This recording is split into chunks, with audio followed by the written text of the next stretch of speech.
ថ្ងៃនេះអ្នកគ្នាមកវល់ត្រឡប់មកជួបខ្ញុំទៀតហើយដែលមានចូលខាងដោះហើយគេរីនឹងឯងហើយឈ្មោះពេញកាត់ដូចចឹងហើយពូចិនគេរីនឹងឯងចាឥឡូវខ្ញុំថតបានតែពាក់កណ្ដាលពាក់កណ្ដាលទេបងប្អូនអរគ្នាខ្ញុំចង់សក់ខ្ញុំសិតក្រាស់ខ្ញុំសិតក្រាស់សិតសក់ហើយអ្នកគ្នាមកដូចតែកដុំបញ្ចូលស្រីខាងមកហើយឥឡូវពងចង់សក់ហើយអ្នកគ្នាដោយសារខ្ញុំអត់បានថតដល់ពេលព្រឹកនឹងសារខ្ញុំជាប់ដបខាងពេញគ្នា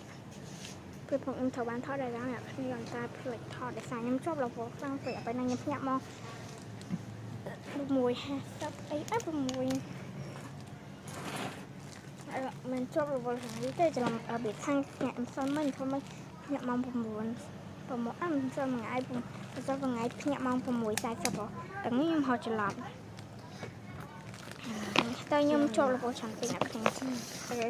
ខ្ញុំលោកអាហើយខ្ញុំសក់ហើយឥឡូវខ្ញុំរៀបចំផលគាត់តែបានអ្នកខ្ញុំឡើងថ្ងៃ10ពេលនេះតាំងចយគ្រូខ្ញុំតិចទៅលេខ11ចាខ្ញុំឡើយខ្ញុំតែខ្ញុំចុះលេខ11ណាគ្នាយក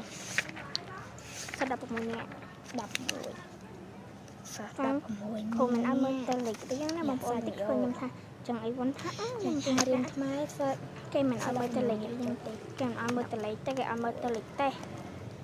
ចុះលេខបងប្អូនរៀនអង់គ្លេសគឺដឹងហើយអ្នកគ្នារៀនអង់គ្លេសដូចគ្នាចឹងអូខេឡើយអ្នកខ្ញុំកាត់សិន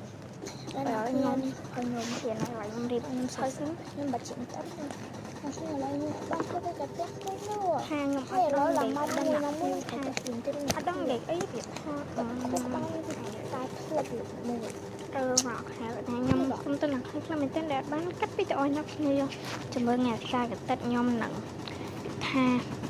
ថតវីដេអូបើជារឿងមកបងប្អូនជួយ like ជួយ share ឲ្យខ្ញុំអ្នកមួយផងតែកូនខ្មែរគុនបរទេសអីហ្នឹងគេមិនដែលដឹងទេឥឡូវបងប្អូនខ្ញុំមកដល់ស្លាប់វិញបាយ